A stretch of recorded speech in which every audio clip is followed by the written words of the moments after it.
Hello guys, good evening. അപ്പം ഇന്ന് എല്ലാവർക്കും മിലാന ബ്ലോഗിലേക്ക് സ്വാഗതം. മിലക്കുട്ടിയുടെ ഭയങ്കര കഴിക്കലാട്ടാ, ബോംബെ മിക്സർ കഴിക്കാട്ടാ. അടുക്കളയിൽ തുടങ്ങിയ കഴിക്കലാ. കഴിച്ച് കുറച്ച് കഴിക്കുന്നുണ്ട്, കുറച്ച് പൂജ ചെയ്യുന്നുണ്ട്. ഹാള് വരെ എത്തിന് എനിക്കുള്ള പണിയായിട്ട് ഇതൊക്കെ അടിച്ച് വാരി എടുക്കണ്ടേ. ഞാൻ ഇപ്പം നോക്കിയിട്ടുണ്ട് അരിമ്പാത്തിൽ റംബൂട്ടാൻ കിടക്കുന്നത്. അതൊക്കെ ഞാൻ വാരി എടുത്തു കേട്ടാ. അന്ന് സാറ് ഓഫീസിൽ വന്നപ്പോൾ കൊണ്ടുവന്നതാ. ഓഫീസിലെ സാറ് കൊണ്ടുവന്ന സാറിൻ്റെ വീട്ടിലുണ്ട് ഇത്ര റംബൂട്ടാൻ. മരം കാണില്ല, അങ്ങനത്തെ ഉണ്ടായി നിൽക്കാന്ന്. പെരുമ്പാവൂർ ഭാഗത്തെ വീട്. അപ്പോൾ സാറ് കൊണ്ടപ്പോൾ അന്ന് കുറേ കഴിച്ചു, എല്ലാവരും കഴിച്ചു. ഞാൻ അപ്പുറത്തൊക്കെ കൊടുത്തു ഞാൻ പിള്ളേർക്ക്. പിന്നെ ബാക്കി എടുത്തു വെച്ചു. പിന്നെ കുറച്ചുണ്ടായല്ലോ. അപ്പോൾ നോക്കിയപ്പോൾ നന്നായി പഴുത്തു. അന്ന് ആ റെഡ് കളർ പോലത്തെയായിരുന്നു. ഇപ്പം നോക്കിയാൽ നല്ല കരിഞ്ചോപ്പ് കളറായി. അപ്പോൾ ഞാൻ വായിന്ന് വെള്ളം ഊർന്ന് തോലൊക്കെ പൊളിച്ചെടുത്തപ്പോൾ നോക്കിയാൽ നല്ല ടേസ്റ്റ്.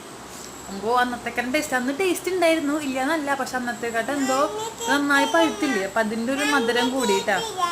നല്ല ടേസ്റ്റ് ഉണ്ടായിരുന്നു അല്ലേ. അപ്പം ഞാൻ മിലാനി കൊടുക്കാൻ എനിക്ക് ഇത്തിരി പേടിയായിട്ടാ. അന്ന് ഞാൻ സ്ലൈസ് ചെയ്തിട്ട് കൊടുത്തേ. പിന്നെ ഒരു പ്രത്യേക ടേസ്റ്റ് ഇത് കഴിക്കുമ്പോൾ എന്താണെന്നറിയില്ല.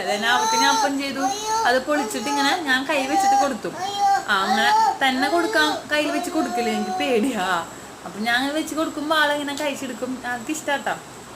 വലിയ ഇഷ്ടമില്ല. അന്ന് കൊടുത്തപ്പോൾ എന്തോ ഇഷ്ടപ്പെട്ടില്ല. അപ്പോൾ എനിക്ക് വേണ്ട, മിഠായില്ലെന്ന് പറഞ്ഞു. ഇന്നതേ കൊടുത്തപ്പോൾ ഇന്ന് എന്തോ ഇഷ്ടപ്പെട്ടു. അപ്പോൾ ഇന്ന് ഇത്തിരി കൂടി മധുരമായില്ലേ. അപ്പോൾ ആൾക്ക് നല്ല ഇഷ്ടമായി. അപ്പോൾ ഇത് ഇനിയും ചോദിക്കുന്നുണ്ട് കേട്ടാ. അപ്പം ഇനി ചോദിക്കുമ്പോൾ ഇനി വീണ്ടും മറ്റോളം കത്തിയിലൊക്കെ മുറിച്ച് ഞാൻ കൊടുക്കണം, അല്ലെങ്കിൽ ആ പണി കിട്ടും. അപ്പോൾ ഇത് പൊളിച്ചെടുക്കും. തൊടുമ്പോഴേക്കും ഇപ്പോൾ പുറത്തേക്ക് ചാടാം, നന്നായി പഴുത്തില്ല അതുകൊണ്ട്. അപ്പോൾ ഞങ്ങൾ റംബൂട്ടാൻ നിന്നിട്ട് വരാം. Guys, tata, bye bye, see.